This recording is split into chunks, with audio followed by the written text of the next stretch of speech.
warm up na. Pag gumaganda na yung panahon, manghahan na ulit. Ito yung si Margo, pinag warm up ko na, you know. Yan Margo.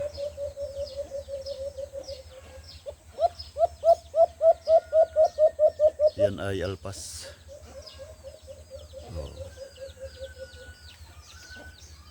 At ito rin yung si Mr. Lee.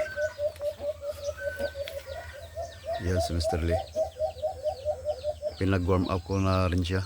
Dahil 3 buwan ko din na ito nagamit mula nung nagbagyo.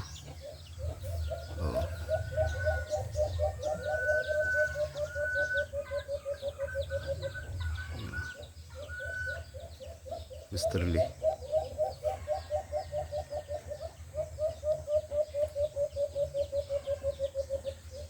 Dito lang ako nag-warm up sa likod ng bahay.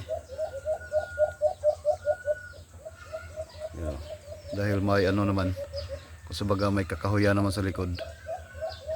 At yung sisiw ko dito ko lang din nilagay sa likod at talagang humuhuni siya pag dinadala sa lati.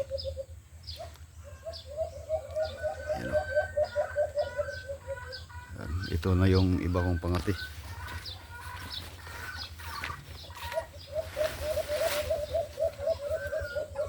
Yan.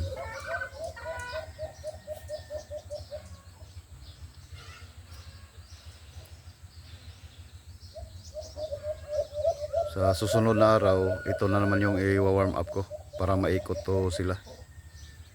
Yan.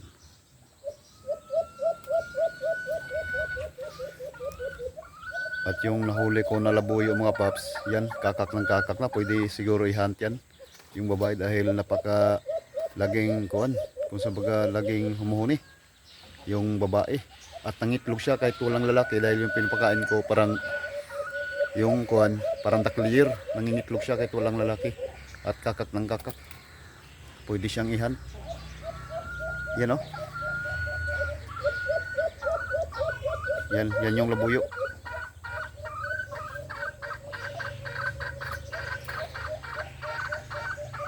Pwede siguro i-hunt yan kaso wala akong pang trap.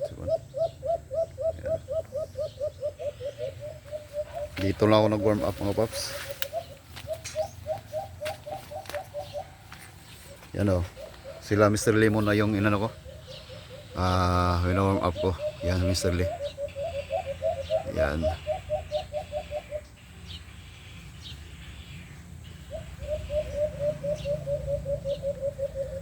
Margo. Isa lang yung sisiw dito mga paps. Yung huli ko lang na ginawa na pangati yung sisiw. Isa lang. Karamihan to, ito sila Mr. Lee at itong Margo. Si Kuan, si Seryo, mga alpas bola yan sila lahat. At wina-warm up ko rin yung kulasisi ko mga paps. Yan. Yan.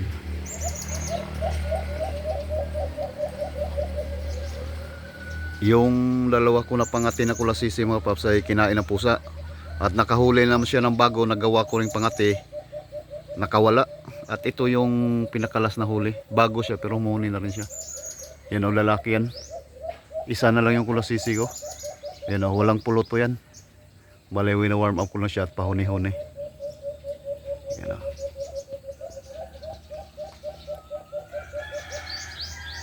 Yan. Warm up lang muna, baka susunod na araw kung gumaganda yung panahon, ihan ko na to dahil nakakuha na ako ng pulot. Yan.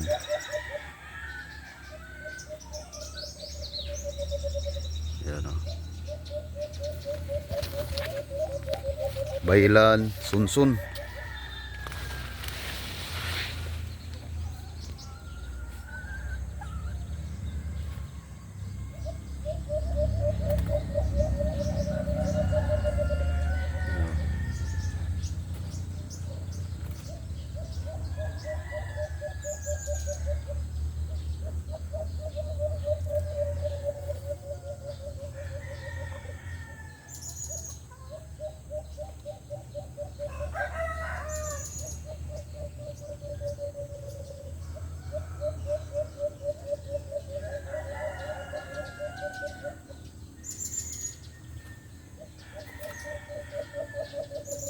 Ganda ng mga huni mga paps.